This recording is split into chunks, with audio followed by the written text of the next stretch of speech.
Okay, we can take an offering now. You're not getting off that easy. I got stuff to say. According to Charles Fillmore, the co-founder of Unity, in his teachings, The 12 Powers of Man, in all of us and all human beings, there are 12 powers, 12 faculties, or if you will, which are the pattern of perfection that is indwelling in all of us.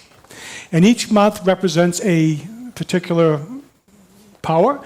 And March, that's right, March, wisdom is the power for March. And wisdom is defined as the ability to evaluate, discern, and apply what you know.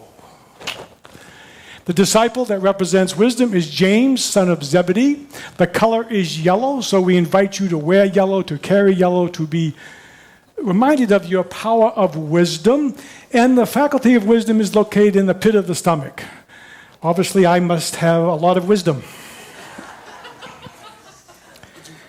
It's getting smaller as we speak.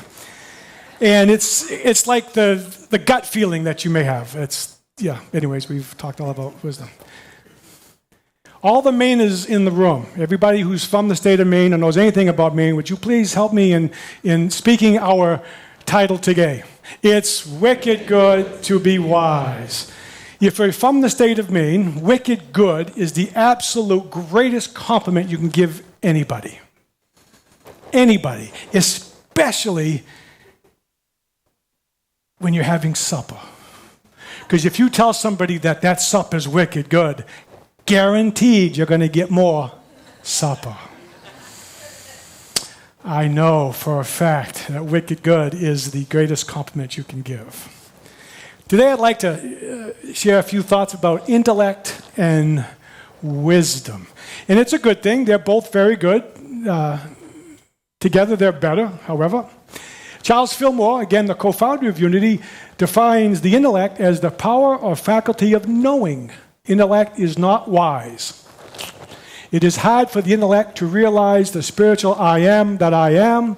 The intellect always argues back and forth, endeavoring to prove that it is the highest authority. Oh yeah. Now, the disclaimer is that the intellect, knowing, is vital in us living our purpose. Okay, learning means growing means life means living. If we're not growing, we're stagnant, that means death and dying. We want to live a full life. So the intellect is very important. It's important to get an education. I like telling the kids on occasion that stay in school, because the more you know, the more you grow.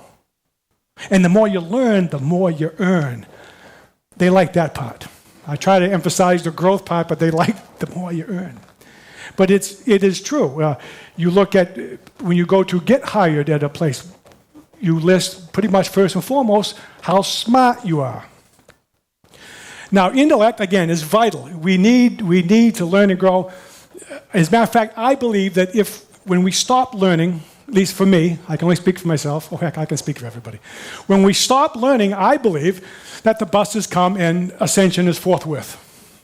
See you later. The next chapter awaits. So I have grown to step into learning. And this is coming from someone who had a crummy secondary education. Crummy. And vowed never to go back to school. I'm never going to take classes again. Never going to do this. Never going to do that. Look where that got me. Taking a bunch of classes. And I'm still taking classes because I'm still learning. My brother gave me probably the greatest compliment he could give me next to wicked good. Our dad had an insatiable thirst for learning. And he'd read tons of things. The Christian Science Monitor was his favorite. And then something would stimulate him, so he'd send the article to me. And of course, I'd get 3 letters into the first sentence and have no idea what it was about. But it stimulated him, so he figured it stimulated everybody else. Well, my brother, a couple years ago, said to me, he said, "Lev, you're turning into Dad." So, again, intellect is really good. However, intellect by itself is not so good. Because intellect, basically all the intellect cares about is how you look. All my intellect cares is about how I look, and it only cares about things outside of me, material things. It only concerned about how you think of me. Now, I got to tell you, I learned a long time ago that what you think of me is absolutely none of my concern. No, sorry. And many people live for others because they are concerned with how they are being seen. Intellect alone. Intellect alone. Intellect is good, just not all by itself. Charles Fillmore defines wisdom as intuitive knowing, spiritual intuition, the voice of God within as the source of our understanding, mental action based on the Christ truth within. Now you put wisdom. You know I'm having a concussion moment. It came to me. Something told me. Something said, something told me. Something is wisdom. It is that in us. And everyone has wisdom. So when we let our wisdom guide our intellect, then we step into our authentic selves. We become what and who we have come here to be. We do what is ours to do. We fulfill our purpose. We live the abundant life. All is well. And unfortunately, it's not entertaining for everybody. When Leavitt's intellect thinks it's right, that's entertaining for all you guys. You guys, it's the thing on the multiplex. Everyone's loving this, but it's not much fun for Leavitt. Leavitt's going to live the abundant life. Because remember, Leavitt doesn't care what you think of Leavitt. You're going to get Leavitt, because you know what? I only do Leavitt. I do Leavitt really well. I don't do Jerry well, although kind of well, because we were born at the hip, but that's a whole nother sermon. This combination of intellect, actually the intellect alone, and the combination of intellect and wisdom is spoken of in Scripture in Paul's first letter to the people of Corinth, chapter 2, verses 13 through 15. For the things which we discuss are not dependent on the knowledge of words, but on the teaching of spirit. For the material man rejects spiritual things, they are foolishness to him. Neither can he know them, because they are spiritually discerned. But the spiritual man discerns everything. When we have our wisdom guide our intellect, then we know what to do, we know when to do it, we know what to say, and when to say it. And that reminds me, coming up a little bit later, we're going to talk about how this works in social media. Have you ever had I'll talk about that in just a minute. The Irish playwright George Bernard Shaw said, "We are made wise not to be the recollection of the past, but the responsibility for our future." Folks, the past got us to here. Okay, it got us to here. Wisdom without intellect will take us into the next level of being. We don't have to relive the past.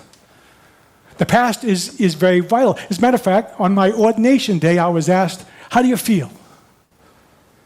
And as I was contemplating that question, my subconscious was going through the Rolodex of all my life experiences, trying to come up with one that was similar to what that was going to be like. And then I saw the white flag of surrender, because I've never had an experience even close to what that would be. So wisdom says, knowing the words to say, I excitedly await the experience, not knowing what it's going to be. So wisdom takes our hand into the unknown, knowing that not only is it's the best it's going to be for us. What is going to be is the best that's going to be for us, because the best has yet to be. This is pretty cool, but you know what? The unknown is the best. The best for us is yet to be. And sometimes we want to stay here. But let your wisdom guide your intellect into the threshold. The uncomfortability is the threshold of comfortability. I excitedly dance at that threshold of the unknowing, knowing that the best is yet to be for me. And I'm willing to step into that. I'm willing to step into it. Oh, the rascal poet Rumi says, yesterday I was clever, and so I wanted to change the world. Today I am wise, so I am changing myself. How many of us have wanted to change the world? And started out by changing your spouse, your husband, your wife, your partner, your kids. Oh, and this is the best one. Let's change the boss. How's that working for you? It's called retirement. You leave. That's how you. It doesn't. It's in changing ourselves. It's when we marry wisdom with intellect, and it is a marriage. It is a union of the two. Then we change ourselves. And folks, you know what happens when we change ourselves? We change our world. And in changing our world, we change our community. And then you know what happens? We change the world. We change the world by starting out with changing ourselves. I'm going to change so I can change the world. And I was wondering if there was something that was practical that we could use this marriage of wisdom and intelligence. And I thought of technology and Socrates' 3-filter test. I'm an old guy, and by the way, old guys rule. Just saying. Just saying. So I really like, when I'm in connection, conversation, I like being with someone in face-to-face and talking to them. That's the ultimate. As a matter of fact, I love sitting on the braided rug next to the fireplace with my grandfather. And he would tell the stories. What a connection. As a matter of fact, the oral tradition, we got to go back to this, because that's when you know stuff. If you can speak your history, then you know your history. And believe me, I love Google. I Googled everything. It's awesome. When I was a kid, we had 2 encyclopedias in the basement. I was living in them, and I loved encyclopedias. That probably explains a lot. Anyway, I think that I would like to go somehow back to the oral tradition, where we can speak our history, because that means we know it. But anyway, in this world of technology, I'm going, as old guys do, slowly. I prefer email and texting. That really shows you that I'm a dinosaur in many cases. I do, on occasion, step into the world of Facebook. I don't do Snapshot. That or the bird one. That one either. And it works whether you're talking to someone face-to-face or whether you're tweeting.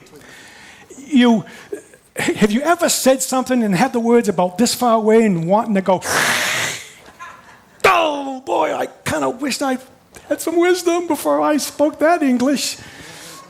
But it's the same thing when you write something. Has anybody written that email full of pirate talk? Oh, come on.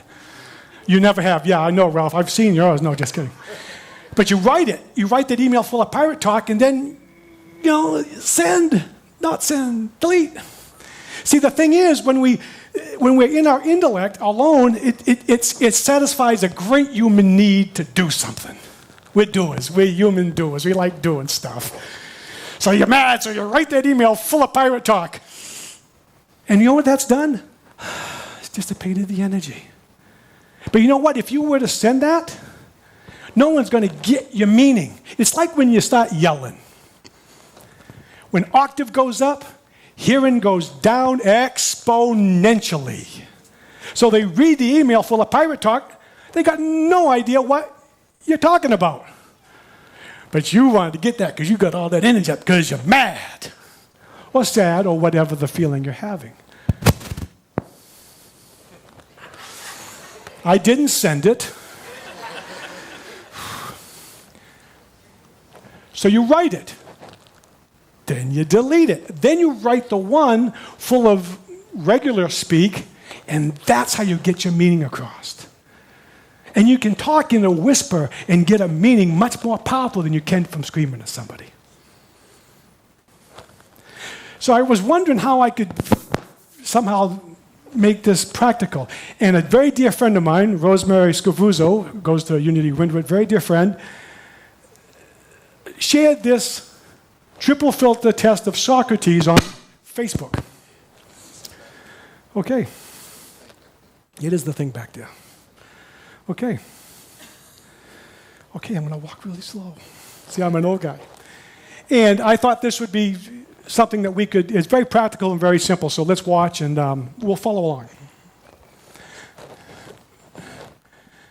In ancient Greece, Socrates was reputed to hold knowledge of high esteem. One day an acquaintance met the great philosopher and said, "Do you know what I just heard about your friend?" Hold on a minute. Before you talk to me about my friend, it might be a good idea to take a moment and filter what you're going to say. Let's do a triple filter test. The first filter is truth. Are you absolutely sure what you're about to tell me is true? Well, no, actually, I just heard about it. All right. So you don't really know if it's true or not. Now let's apply the second filter, the filter of goodness. What you are about to tell me about my friend is good? No. So you want to tell me something bad about my friend, but you're not certain it's true? You may still pass the test, though, if you clear this last filter. Let's apply the filter of usefulness. Is what you want to tell me about my friend going to be useful to me? Not really. Well, if what you want to tell me is neither true, nor good, nor even useful, why tell it to me at all? the filter of truthfulness, the filter of goodness, the filter of usefulness. 3 things. Very simple things that we can follow. Folks, if what you're going to speak or what you're going to send is not truthful, is not in goodness, or is not useful, then DNSI. Do not speak it. Do not send it. Pretty simple. Truthfulness, goodness, usefulness. It's time now to set the intention with an affirmation. If you're ready to change your life, remember, it starts with changing your life, and then we can change the world together. If you're willing to change your life, let's speak this together. I am guided by inner wisdom in every thought, word, and action. That feels good. This will change your life. You will. Intellect is the paint on the brush, and wisdom is the artist's brush strokes. Folks, we're responsible. We are responsible for the masterpiece that is our life experience. Wise or smart? Smart or wise? Is it only one? Or must it be a combination of the two? Remember, smart alone is a disguise. Smart and wise together is authentically you. Folks, it's wicked good to be wise.